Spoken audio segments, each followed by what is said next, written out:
Chapter 10, Conclusions, in Retrospect and Prospect. In October 1969, the first online message was sent from the University of California, Los Angeles, to the Stanford Research Institute. The content of the message, a test, was intended to be login, but after the first two letters were transmitted, the system crashed. Hence, the first online message ever sent was low.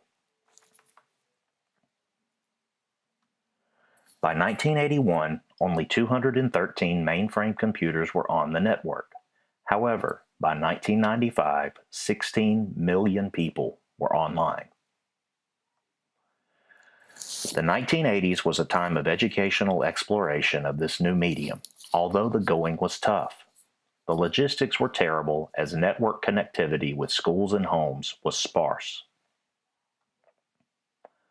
Despite the logistical challenges, however, online education took hold even as the field of online technology was taking its baby steps. 1993, World Wide Web made public. 1994, estimated 623 websites online in January 1994 total. 1995, Amazon launches. 1998, Google launches. 2001, Wikipedia launches. 2003, Facebook launches. In 2001, there were 513 million people online. By 2010, there were 2 billion. As computing and online technologies have mainstreamed, online education has gained ground. The field remains at an early stage of development, requiring a theory to guide and advance the practice and to ignite the discourse of our knowledge communities toward bolder visions and strategies.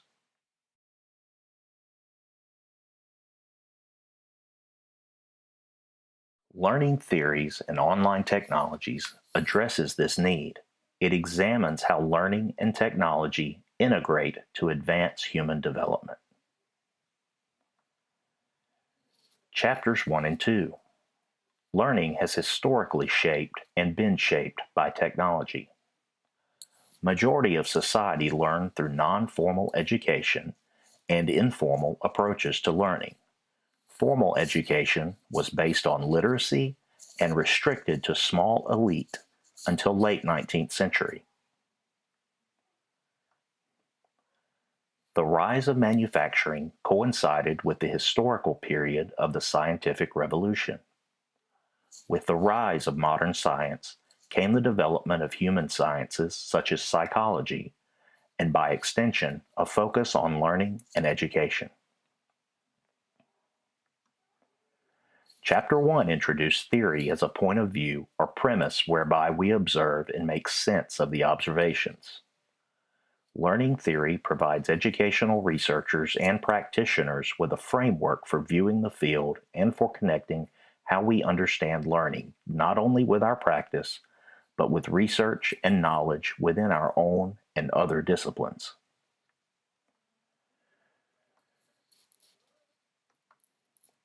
Positivism challenged and changed the emphasis from metaphysics to modern science based on empirical evidence. This led to theories of human science, such as learning theory, as well as the theories of natural sciences.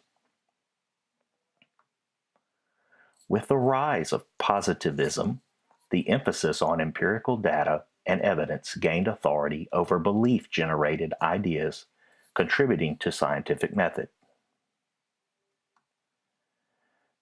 Chapters 3 through 5. Chapters 3 through 5 discuss 20th century theories of learning to help us understand the broader field and to reflect on our own ideas and practice. The earliest theories of learning, behaviorism and cognitivism, discussed in chapters 3 and 4, were strongly informed by the positivist ethos. Experimental controlled studies in the lab were echoed in instructional theories that were didactic and highly controlled in practice, with the instructor assuming a prescriptive role. The focus was to create explicit conditions for learning that would yield the intended results in an empirically observable manner. The role of the instructor is emphasized over the role of the learner.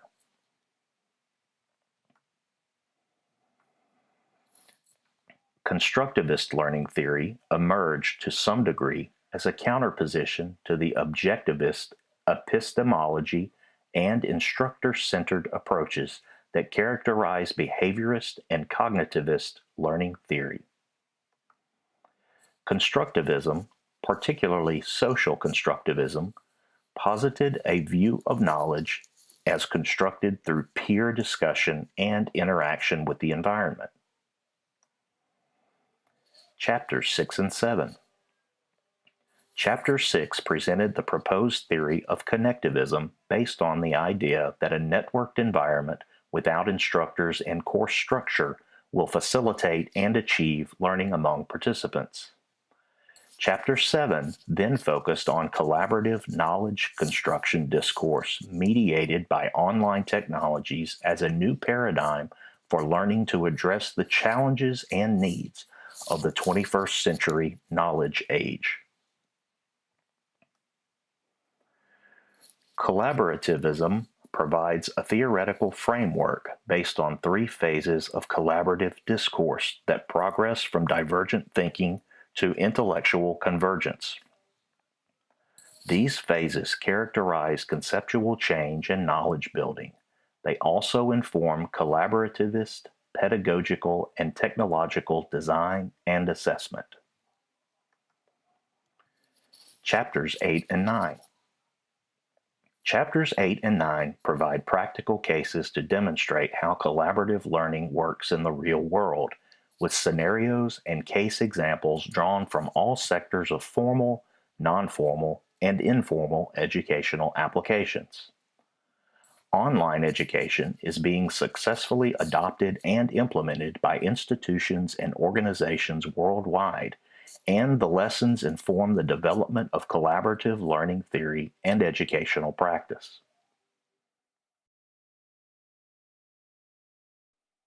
The book provides a retrospective analysis of learning theory, but given its vantage point on the cusp of a paradigmatic shift, it has also looked ahead at imminent prospects.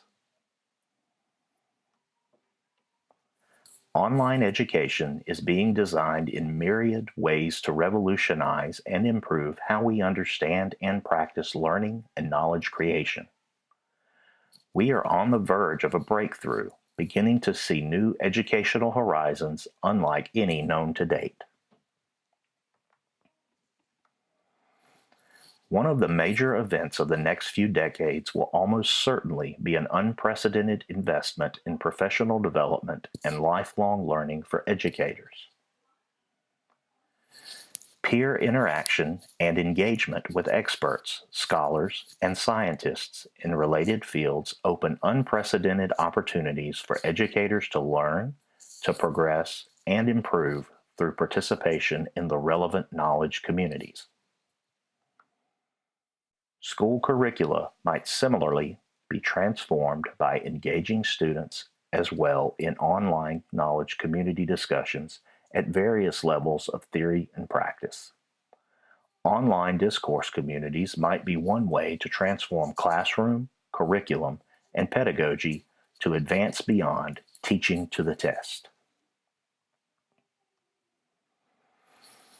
The rise of the open source movement in software and subsequently in educational resources and curriculum has introduced a radical departure from commercial, off-the-shelf, prepackaged content to free, user-created designs, content, and products.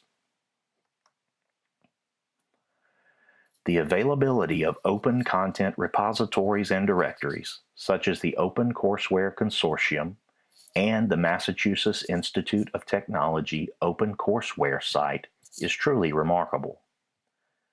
The challenge is how to use and benefit from these curricula.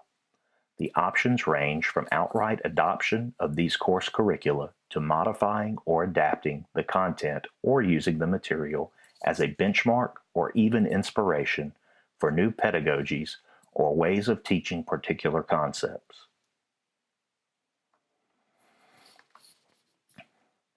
Our survival and development is based on our ability to collaboratively learn and innovate. Online communication has exponentially expanded as well as transformed our opportunities to learn and create knowledge together.